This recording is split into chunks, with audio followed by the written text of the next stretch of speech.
I have spent the greater part of my early childhood in Russia, and like any other child, I was a master at fooling around.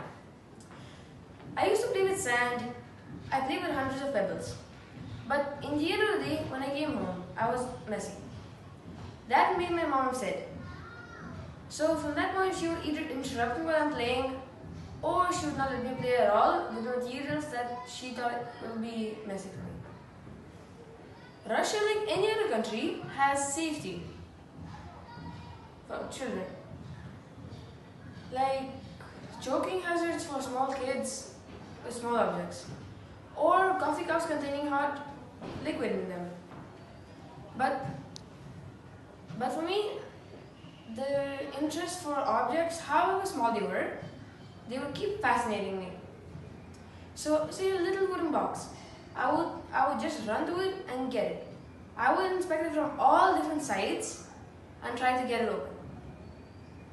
Now, the idea of tinkering has come to me since I keep going to visit my grandpa's house in Russia.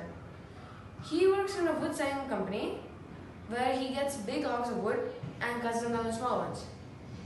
In the end of the day, there would always be leftover small pieces of wood. I would just take one of those pieces and put them together into something amusing. Now, after a few years of understanding how things work and how to build things, I have tried to make something that is from a very old time. It is a pinball machine. I tried to recreate that one from cardboard. A pinball machine is an old arcade game which used to be quite fun and amusing. It had two hands and one ball. You use the two hands to keep bouncing the ball up and down. Now there were many obstacles and I tried to recreate it. But the only problem that I ran into was I couldn't get the two hands to hit the ball hard enough. And then that really made me sad. But then when I thought the things couldn't get even worse, once I left it on the window pane just for resting, some strong breeze came and knocked it down.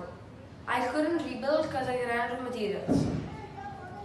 The next time, I tried to make something a bit more complicated and involved a lot more mechanisms. I tried to make a fan which was powered by rubber. Now, the thing with rubber is that it's limited length, and that is where I went wrong. I didn't think the plan through and the fan did not work. So in this experience, I basically learned that I need to think the plan through before doing it. Tinkering has been a life-changing experience. It has helped me to see the world with many new insights. Tinkering has changed my life a lot, and it has taught me how to find out that every invention that has been invented has a purpose and a different way of use. Now, and there's many ways of creating it, like making music with pencils and spoons, or making small cities out of cardboard. It is also very highly motivative that schools have started making setups for tinkering, and all over the country, people have started making tinkering laboratories. It helps the children to understand the basics of building. I highly encourage every child to start tinkering in their house. And also, tinkering corners, they don't exactly take much space. And the benefits is that it's not even very costly. Parents can easily add a tinkering corner in every child's place or room, or any little corner which are ready to contribute to your child. You can teach your child the basics of learning, and it can also help them learn the vital play base, which also helps them play around every problem. And let us make it a part of their everyday lives. So let us endorse the amazing idea of tinkering and how empowering it can be. With trial and error, that can result in engaging your child with the world, physically and mentally. Thank you.